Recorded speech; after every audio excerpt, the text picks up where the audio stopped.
Hello students. I hope आपने पहले वाले जो चैप्टर्स की वीडियो अपलोड करी है उनकी देख ली होगी। अब हम स्टार्ट करेंगे चैप्टर नंबर 12, उपभोक्ता शिक्षा एवं संरक्षण। उपभोक्ता क्या है? उपभोक्ता कौन होते हैं? उपभोक्ता वो होते हैं जो अपने किसी उद्देश्य के लिए, अपने किसी आवश्यकताओं को पूरा करने के लिए जब किसी वस्तु को या किसी सेवा को मूल्य चुकाकर, पैसे देकर ग्रहण करते हैं।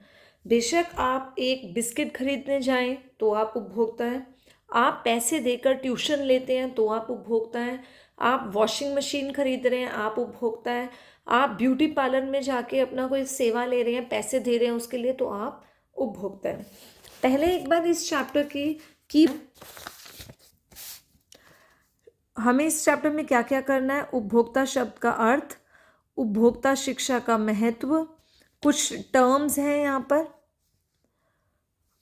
उपभोक्ता की क्या अपेक्षाएं होती हैं, उपभोक्ताओं की क्या समस्याएं हैं, उपभोक्ता के अधिकार क्या हैं, उनके दायित्व मतलब ड्यूटीज़ क्या हैं, उपभोक्ता संरक्षण अधिनियम जो कि 1986 में दिया गया था उसके कौन से दो पहलू हैं, उपभोक्ता संगठन, अलग अलग कंट्रीज़ के उपभोक्ता संगठन अलग होते हैं और उनके द्वारा दी गई मैगजीन्स के नाम आपको पता होना चाहिए, उपभोक्ता संगठन की भूमिका क्या है और अलग अलग मानकीकरण चिन्ह, हर चिन्ह के बारे में आपको पता होना चाहिए, हर चिन्ह को पहचानना या बनाना आपको आना चाहिए। तो स्टार्ट करते हैं। अभी मैंने आपको समझाया उपभोक्ता वर्ड का मीनिंग है कोई भी इंसान, कोई भी व्यक्ति जब किसी वस्तु को या किसी सेवा को ग्रहण करता है उसका मूल्य चुकाकर। उपभोक्ता शिक्षा का महत्व क्या है? उपभोक्ता शिक्षा से एक पर्सन बहुत ही एक समझदार, एक जिम्मेदार उपभोक्ता बनेगा। उसको पता होगा कि क्या वस्तु लेनी है, उसके बारे में, अपनी जो परचेजिंग कर रहे हैं उसके बारे में जानकारी पाएंगे। वो एक कुशल और जागरूक उपभोक्ता बनेंगे।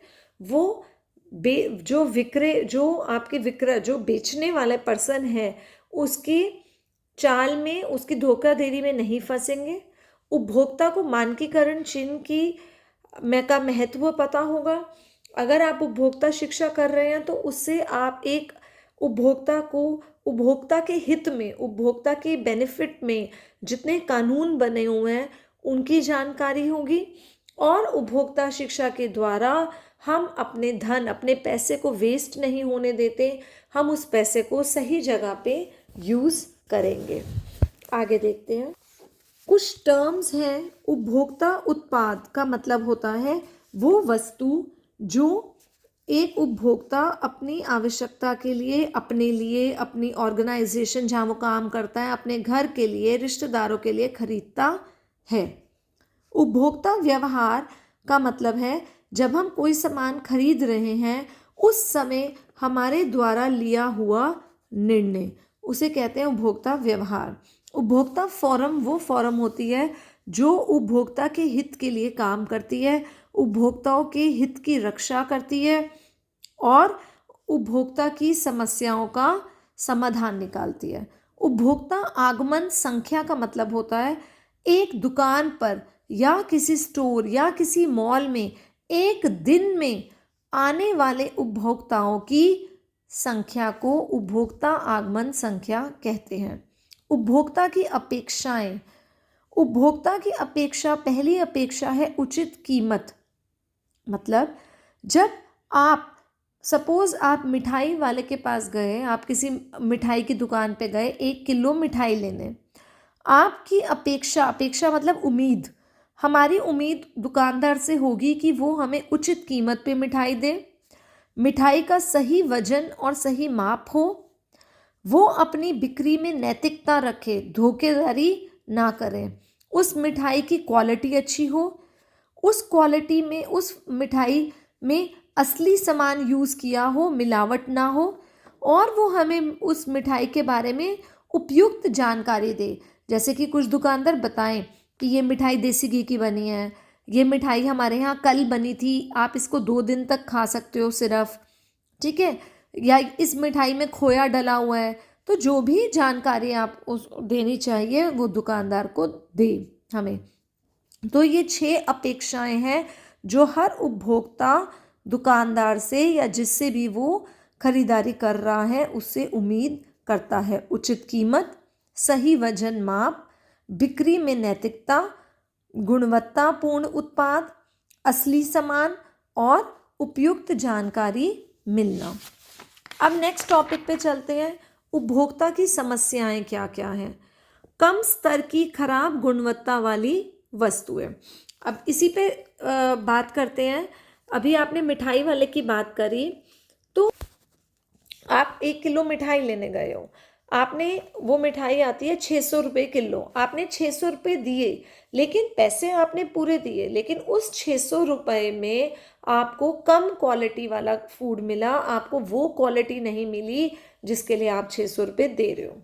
सेकंड प्रॉब्लम आती है मिलावट। आपने ली देसी घी की मिठाई है, लेकिन उसमें पूरी तरह देसी घी नहीं मिलाया गया, दूसरे फैट्स भी मिलाए गए, ठीक है। नेक्स्ट देखते हैं। सेकंड प्रॉब्लम थी उपभोक्ता समस्या में, सेकंड आता है मिलावट। थर्ड, अधिक स्तर, अधिक कीमत। जब आप कभी कभी ऐसा होता है जब हम बाहर जाते हैं, हम हिल स्टेशंस पे जाते हैं, आपको जो पेप्सी की बोतल 20 रुपए की है वो वहाँ पे 30 या 40 रुपए के करके देते हैं। आप पूछते भी हो कि इतने की क्यों है, वो कहते हैं यहाँ ठंडी है, यहाँ तो इतने की ही मिलेगी, और आपको मजबूरी में लेनी भी पड़ती है। तो कहीं कहीं पे उपभोक्ता के साथ ये समस्या आती है कि कुछ वस्तुओं को प्राइस बढ़ाकर दिया जाता है। उपभोक्ता जानकारी का अभाव। बहुत सारे लोग ऐसे हैं जिन्हें उपभोक्ता के बारे में इतना जानकारी नहीं है। कुछ लोग तो ऐसा करते हैं कि घर में बिस्किट लाए, वापस करने दे, अगर वो ख़राब निकला बिस्किट, हम वापस करने भी नहीं देने जाते, ये सोचकर कि क्या करना है, वो भैया से लड़ाई करनी पड़ेगी, भैया लेता तो है नहीं वापस। और इस रीज़न से पूरी न जानकारी न होने की वजह से उपभोक्ताओं के पैसों का नुकसान होता है। अपूर्ण धोखा देने वाले लेबल।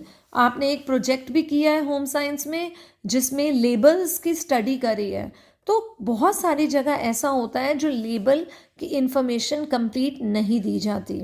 भ्रामक विज्ञापन, ऐसे विज्ञापन जो हमें भ्रम में डाल देते हैं, हमें अपनी तरफ आकर्षित करते हैं और उस आकर्षण की वजह से हम वो सामान खरीदने पे मजबूर हो जाते हैं। जैसे कि ये एक क्रीम की एड है जिसमें दिखा रहे हैं कि एक तरफ से कितना गोरे हो गए। बहुत सारे प्रोडक्ट्स ऐसे होते हैं जो ऐड में जैसे दिखते हैं वो बाद में खरीदने के बाद ऐसे नहीं मिलते, आपके साथ हुआ भी होगा। तो इसे कहते हैं भ्रामक विज्ञापन। नेक्स्ट, भ्रामक पैकेजिंग। कुछ कुछ प्रोडक्ट्स की पैकेजिंग ऐसे की जाती है जो हमें वो बहुत अट्रैक्टिव लगता है या असली प्रोडक्ट जैसा लगता है, ठीक है, तो हम उसको ले लेते हैं, लेकिन बाद में हमें समझ आता है कि इस इतनी आकर्षक पैकेजिंग के बाद भी जो अंदर से प्रोडक्ट निकला है वो इतना बढ़िया नहीं है। गलत तोल और माप। पहले के टाइम पे क्या होता था, लोग तोलते थे, वो साथ में ईंट लेके आते थे या पत्थर लेके आते थे और कहते थे ये पत्थर आधा किलो का है, तो आधा किलो का रख के आपको टमाटर तोल के दे जाते थे। कभी कभी पिछले कुछ टाइम में ऐसा भी हुआ कि लोग अपने जहाँ पे टमाटर रखने हैं उसको उसके नीचे चुंबक लगा देते थे, मैग्नेट, जिसकी वजह से वो अगर सपोज 1 किलो टमाटर लेने हैं उसमें 200 ग्राम की मैग्नेट लगी हुई है, तो आपको तो टमाटर 800 ग्राम ही मिले ना, तो आपका लॉस है। और जब ऐसे तोलने वाले होते थे जिससे हम ऐसे पकड़ के तोलते थे, तो वो क्या करते थे, हाथ को ऐसा करेंगे तो टमाटर की तरफ वाला जो साइड है वो नीचे को दब जाएगा, तो इससे भी आपको टमाटर कम मिलेंगे। 1956 में आया माप तोल अधिनियम। 1962 में बोला गया कि नापने के लिए मीटर यूज़ करो, तोलने के लिए ग्राम और लिक्विड के लिए लीटर यूनिट यूज़ होना चाहिए। 1976 में आया कि मापने और तोलने के लिए प्रॉपर जो मानक बट्टे होते हैं उन्हें यूज़ किया जाएगा, जो प्रॉपर वेट्स हैं उन्हें यूज़ किया जाएगा, ना कि पत्थर या कोई और चीज़। 1977 में नियम आया कि डिब्बा बंद वस्तु, जो डिब्बे के साथ वस्तुएं हैं, उनका वेट डिब्बे के सहित नहीं लिया जाएगा, विदाउट बॉक्स ही उनका वेट करा जाएगा। और उपभोक्ता की क्या समस्याएं हैं? अप्रमाणिक नकली उत्पाद। यहाँ देखिए, ये कोलगेट है जो आप यूज़ करते हैं ब्रश करने के लिए, बिल्कुल सेम पैकेजिंग इसकी करी गई है, ऐसी ही ड्राइंग होती है यहाँ पर, लेकिन इसका नाम है कूल गेट। जो लोग ध्यान नहीं देते, जो उपभोक्ता अवेयर नहीं है, जागरूक नहीं है, वो कोई भी ये भी लेकर घर चले जाएंगे और यूज़ करते रहेंगे और अपनी मनी भी वेस्ट कर रहे हैं और गलत पुअर क्वालिटी का प्रोडक्ट भी यूज़ करेंगे।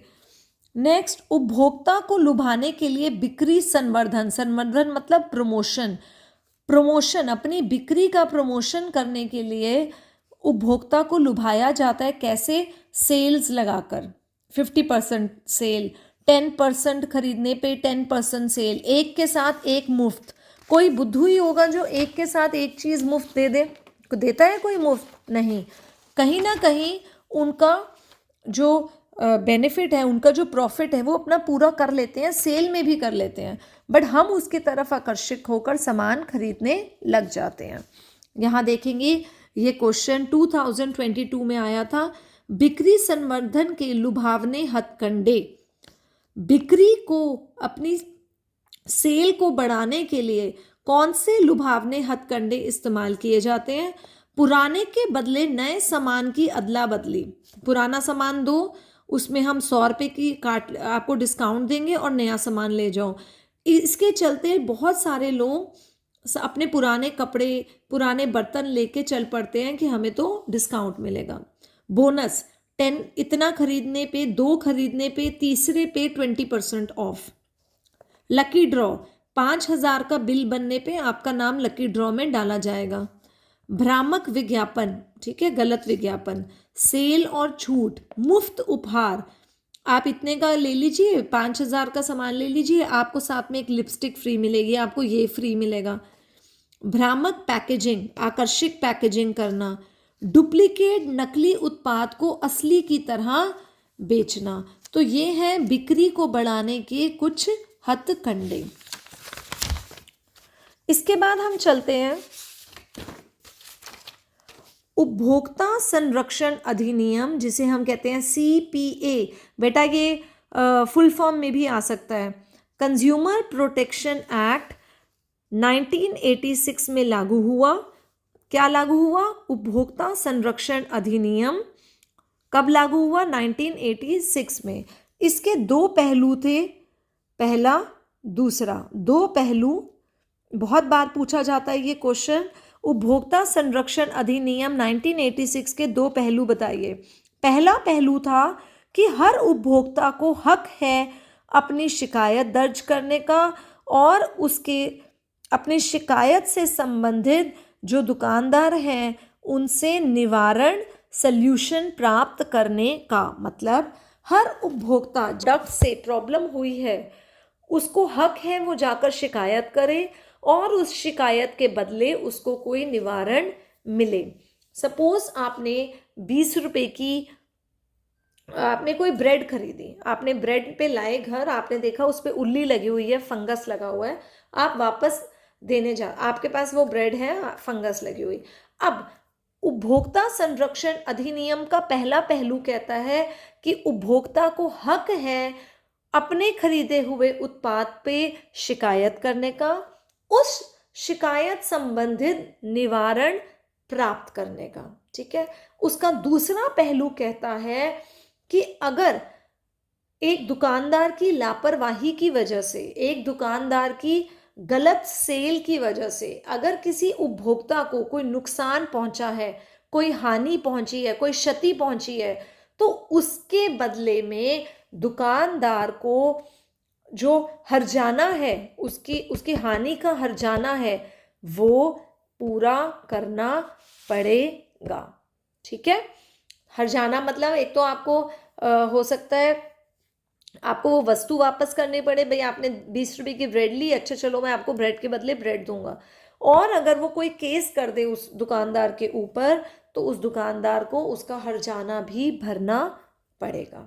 ठीक है, क्लियर है बेटा? अभी के लिए इतना, फिर नेक्स्ट वीडियो में कंटिन्यू करेंगे।